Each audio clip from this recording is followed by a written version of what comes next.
Eh bien, c'est la deuxième partie de ce plateau sur le tourisme d'affaires. Constance, c'était super intéressant cette première partie. Oui, la première partie était très intéressante. On va compléter avec vous, mesdames. Alors, nous sommes avec Dominique Dominjon, vous êtes responsable commercial à l'Office de tourisme de Fontainebleau.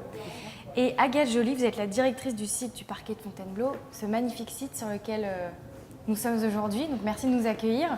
C'est sympa. Mais de rien. On va discuter un peu du pays de Fontainebleau avec vous, Dominique. Oui.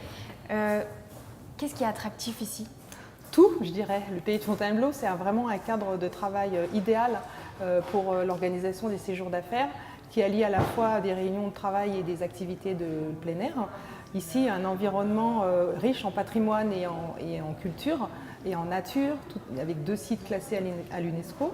Vous avez le château de Fontainebleau avec ses 8 siècles d'histoire qui a accueilli plus de 34 rois de France et des empereurs. Et c'est un lieu que les entreprises aiment faire découvrir à leurs collaborateurs à travers des visites en dehors des heures d'ouverture au public. Vous avez la forêt de Fontainebleau qui est juste magique avec son sable, ses rochers, ses paysages variés, qui a un terrain de jeu fabuleux pour tout ce qui est pratique de loisirs entre collaborateurs en activité de plein air.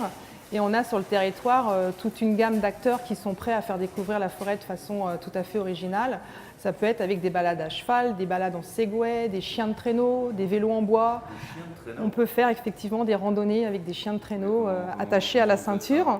Et vous êtes emmené à travers les sentiers de forêt et c'est le chien qui vous tire et donc il faut freiner pour ajuster la vitesse. Comme sur un traîneau, mais exactement, mais sans neige et en pleine forêt. On a également des infrastructures de haut niveau avec ici donc, le site du Grand Parquet avec tous ces terrains. Et pas loin, il y a Cité Sport avec une piscine olympique et des structures sportives.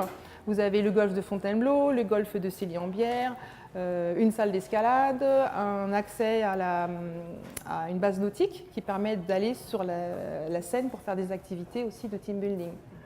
N'importe quelle entreprise peut trouver son bonheur. Là, exactement. on a tout ce qu'il faut. Voilà. Et il y a aussi plus de 900 chambres d'hôtel réparties sur 20 établissements de renommée et de qualité sur tout le territoire. Et ça, vous offrez un service particulier pour les hôtels. On peut réserver directement, savoir grâce à vous qu'est-ce qui est disponible. On a mis en ligne une application qui permet d'avoir en temps réel la disponibilité des hôtels.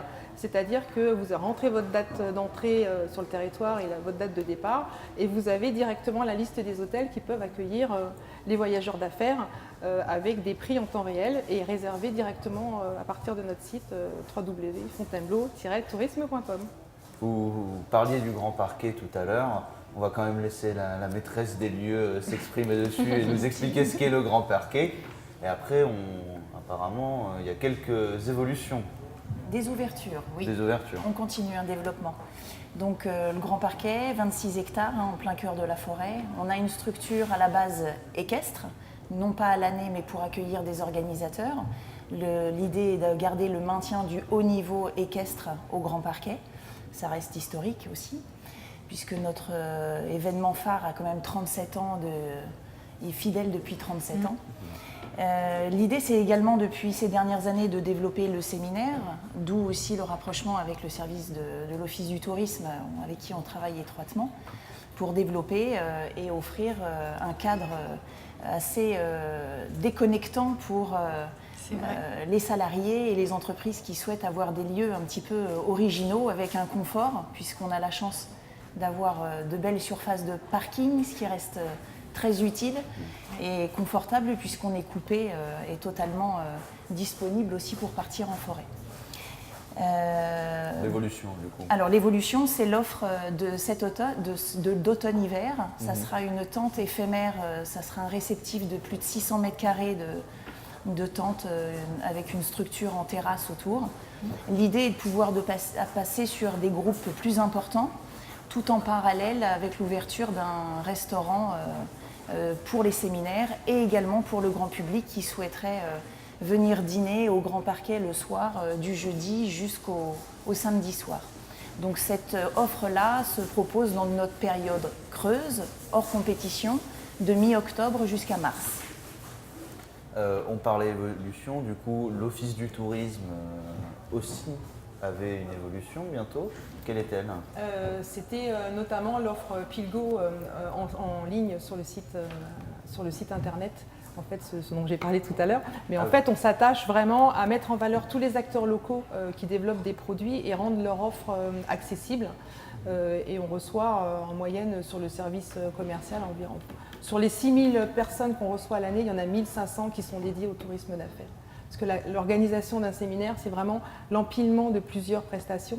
Et nous, on se dit qu'en empilant toutes nos forces et nos atouts, on aura plus de chances d'avoir une destination, une réputation de destination. Eh bien, c'est la fin de ces 2 plateaux. C'était intéressant, le Merci tourisme beaucoup. d'affaires. Et on voit que c'est très riche ici. D'ailleurs, nous, on l'a vu en première partie, nous sommes nous-mêmes des touristes d'affaires. Parce qu'on est venus là pour travailler. Et c'est vrai que c'est très déconnectant d'avoir ce décor derrière. Donc, merci beaucoup. Merci. On termine ces plateaux. Vous pouvez nous retrouver sur les réseaux sociaux, sur LinkedIn, Instagram et Facebook avec le hashtag TTW 2018. Merci beaucoup. Merci.